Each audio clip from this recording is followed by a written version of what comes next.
ओशो का क्या इम्पैक्ट रहा आपकी लाइफ में? मानवीय मूल्यों को और मानव जीवन को समझने का एक माध्यम है। ओशो को मैंने एक दर्शन के रूप में, एक अच्छे फिलॉसफी के रूप में थॉटफुल देखा। हम्म।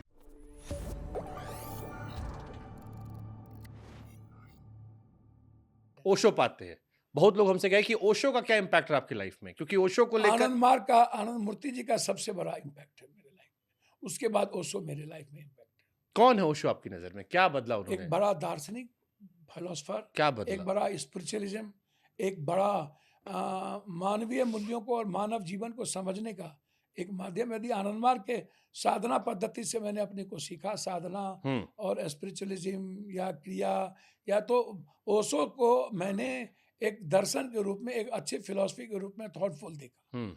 कि वो प्रैक्टिकल लिखते थे। बचपन में जब पिताजी तो, की किताब पढ़ी हुई थी, तो उस प्रैक्टिकल अप्रोच को मैंने ओशो की कौन सी दो तीन बातें आपके दिल में घर कर गई? बहुत सी कौन सी दो तीन जो प्रमुख हो? ओशो का एक व्यक्ति का जीवन का निर्गुण, एक व्यक्ति के जीवन में वो अहंकार का क्यों कहीं एक जगह नहीं है।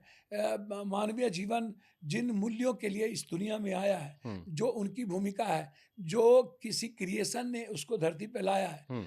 यदि वो क्रिएशन जब हुआ है किसी के माध्यम से, हम्म। वो जानवर में भी पैदा हो सकता था, वो अनजोनी में भी पैदा हो सकता था। मनुष्य में यदि आया है, हम्म। तो उसको कोई न कोई भूमिका के लिए लाया गया है। हम्म। और चाहे उसको जिस रूप में आप देखिए, गॉड को, इन चीज़ों को, तो उस व्यक्ति की भूमिका को हम्म। उस रास्ते के लिए, अपने कर्तव्यों के लिए काम करना चाहिए। एक दूसरी चीज़, आप कहते हैं कि ज़िंदगी मौत मेरे हाथों में हम्म। नहीं है, वो किसी और के हाथ में है। तो फिर आप, ज़िंदगी मौत जब आपके हाथ में है ही नहीं, और तो फिर आप इतना बाप-बाप क्यों करते हैं?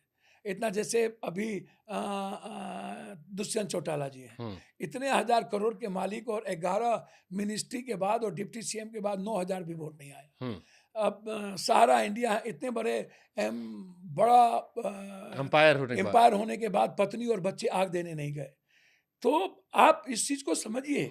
मैं आपको एक बात बताता हूँ, हम्म। आप उठा करके देखिए, बहुत सारे पॉलिटिकल सिस्टम, बहुत सारे बिजनेस, जिसकी फैमिली इतने बड़े एम्पायर होने के बावजूद, इतने बड़े पॉलिटिकल सिस्टम होने के बावजूद, उनके किसी किसी किसी क्रिएटिव, किसी एक्टिविटीज़ के कारण बहुत सारी चीज़ें दूर होती चली हम्म। गई। तो आप उस वक्त आप क्या करते हैं? उस वक्त आपका अकेलापन नहीं है। हम्म। उस वक्त आपका दोस्त कौन है? आप क्यों आए हैं? आप दुनिया में क्या करना चाहते हैं? तो ओशो एक माध्यम है इस दुनिया के खूबसूरत। अब जैसे परमाणु, हम्म। यार इस दुनिया में ये जो सुपर पावर बनने की जो देश की, I am the super power, hmm. कोई सुपर पावर दुनिया में नहीं है। एक ही सुपर पावर है। आप जो फर्स्ट वर्ल्ड वार और सेकेंड वर्ल्ड वार हुआ, हम्म। ये किसी भी कीमत पर, किसी भी डेस्टिनी ने ये इस चीज़ों के लिए दुनिया का निर्माण नहीं किया था। हम्म। और जो आदमी अपने को सुपर पावर बनना चाहता है, इस बात को हम बता दें, यूक्रेन को देख लीजिए और तालिबान को देख लीजिए।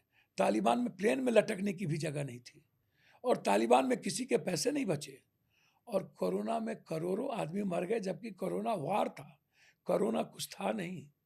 जैसे डेंगू था, जैसे टीबी थी, वैसे ही कोरोना चाइना और अमेरिका के मैक्सिको सिटी के वार के बीच हमने दुनिया को डराया, और दुनिया में हमने ड्रग्स को बेचने का एक रास्ता बनाया, और उस ड्रग्स से करोड़ों अरबों खरबों खरब ये WHO ने, तो उसी वक्त हमने ट्वीट किया था। हमारा ट्वीट देख लीजिए। हमने कहा था ये रेमडेसिविर गलत है, हमने कहा था ये बूस्टर डोज गलत है। आज उसी बात को बूस्टर डोज के लिए कह रहा है कि हार्ट अटैक, ये चीज़ें हो रही हैं। तो हम जो पढ़े थे, या ये याद कीजिए, पिंजरे के पंछी रे तेरा दर्द न जाने कोई, बाहर से खामोश रहे भीतर से रोए। अब याद कीजिए उसकी गीत, याद कीजिए रफ़ी के गीत, याद कीजिए मुकेश के गीत, याद कीजिए चल अकेला तेरा मेला पीछे छूटा। हर शब्द का कोई मीनिंग था, याद कीजिए।